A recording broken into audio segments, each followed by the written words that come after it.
Hi friends, வணக்கம். இந்த வீடியோவில் வந்து நம்ம பருப்பு உருண்டை குழம்பு எப்படி செய்யலாம்னு பார்க்க போகிறோம். ஃபஸ்ட்டு நம்ம வந்து உருண்டை செய்கிறதுக்கு தேவையான பொருட்களை பார்த்துடலாம். கடலைப்பருப்பு ஒரு அரை கப் எடுத்து ஊற வச்சு ஒரு மணி நேரமாக ஊற வச்சு எடுத்து வச்சுருக்கேன். 1 டேபிள் ஸ்பூன் அளவுக்கு தேங்காய், அப்புறம் காரத்துக்கு ஏற்ற மாதிரி மிளகாய் வத்தல், உப்பு தேவையான அளவு, அரை டேபிள் ஸ்பூன் அளவுக்கு சீரகம், அரை டேபிள் ஸ்பூன் அளவுக்கு பெருஞ்சீரகம், வெங்காயம் ஒரு 10 வெங்காயத்தை சின்னதாக கட் பண்ணி எடுத்து வச்சுருக்கேன்.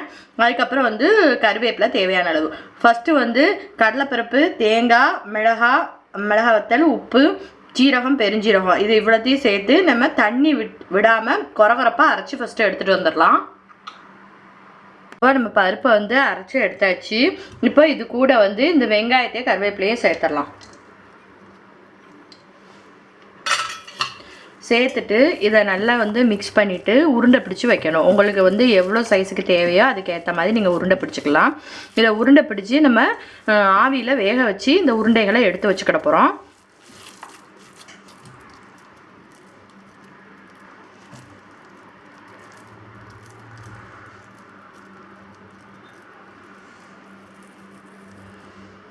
உங்களுக்கு எவ்வளோ பெரிய உருண்டைகளை தேவையோ அதுக்கு ஏற்ற மாதிரி உருட்டி வச்சுக்கலாம்.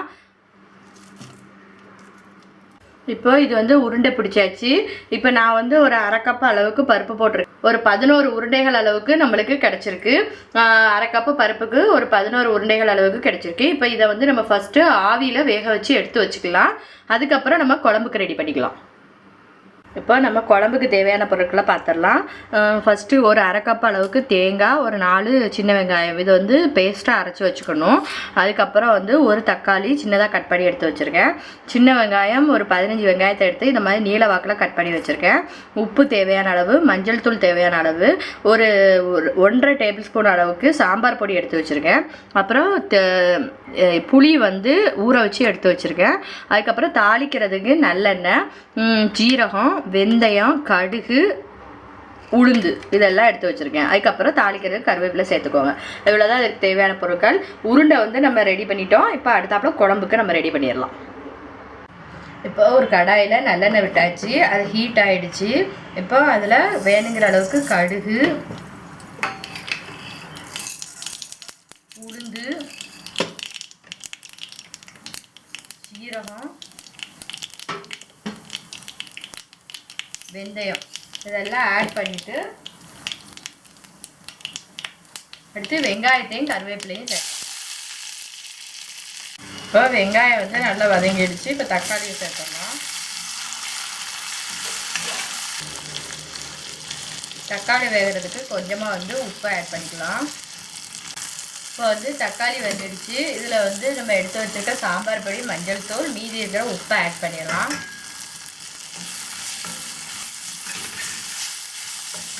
இதை லேசாக அப்படி ஆயிலே வந்து ஃப்ரை பண்ணி விடுங்க.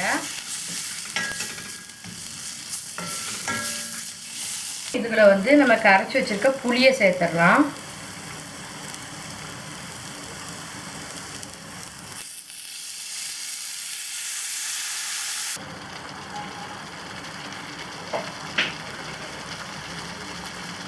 இப்போ நம்ம அரைச்சி வச்சிருக்க தேங்காய் வெங்காயம் பேஸ்ட்டை இதில் ஆட் பண்ணிடலாம். இப்போ இதில் வேணுங்கிற அளவுக்கு நம்ம தண்ணி விட்டுக்கலாம்.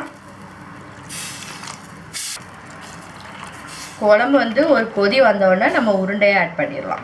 இப்போ ஒரு கொதி வரட்டும். இப்போ பார்த்தீங்கன்னா குழம்பு வந்து ஒரு கொதி கொதிச்சிடுச்சு. இப்போ நம்ம உருண்டைகளை சேர்த்துடலாம். இப்போ பார்த்தீங்கன்னா நம்ம இட்லி தட்டில் வச்சு வேக வச்சு எடுத்து வச்சுருக்கோம். அந்த உருண்டைகளை இதில் இப்போவே ஆட் பண்ணால் தான் நம்மளுக்கு குழம்பெல்லாம் வந்து உள்ளே இறங்கி கொஞ்சம் ஜூஸியாக இருக்கும். அதுக்காகத்தான் இது வந்து நம்ம லைட்டாக ஆவியில் வேக வச்சு சேர்க்கறதுனால கண்டிப்பாக கரைஞ்சி போகாது. நீங்கள் தைரியமாக சேர்க்கலாம். இது வந்து இப்போ ஒரு 10 நிமிஷத்துக்கு கொஞ்சம் சிம்மில் வச்சு கொஞ்சம் கொதிக்க விடுவோம். இப்போ பார்த்தீங்கன்னா நல்லா உருண்டை குழம்பு சூப்பராக வந்து வெந்துடுச்சு. உருண்டைகள்லாம் வந்து நல்லா குழம்புல ஊறி போய் நல்லா சூப்பராக இருக்குது. பார்க்குறதுக்கே நல்லா குழம்புலாம் உள்ளே இறங்கி இருக்கிறது தெரியுது. குழம்பு வந்து நல்லா கொதிச்சு வாசம் வந்துடுச்சு. இப்போ நம்ம ஸ்டவ் ஆஃப் பண்ணிடலாம். பாருங்கள், உருண்டெல்லாம் ஒன்று கூட நம்மளுக்கு கரையவே இல்லை, எல்லாம் அப்படியே இருக்குது. நீங்கள் வந்து கடலை பருப்புக்கு பதிலாக துவரம் பருப்பில் கூட உருண்டை செஞ்சு போடலாம், நல்லாயிருக்கும். நீங்கள் இதை வந்து உங்கள் வீட்டில் ட்ரை பண்ணி பாருங்கள். உங்களுக்கு பிடிச்சிருந்துச்சுன்னா லைக், கமெண்ட், ஷேர், சப்ஸ்கிரைப் பண்ணுங்கள். தேங்க்யூ.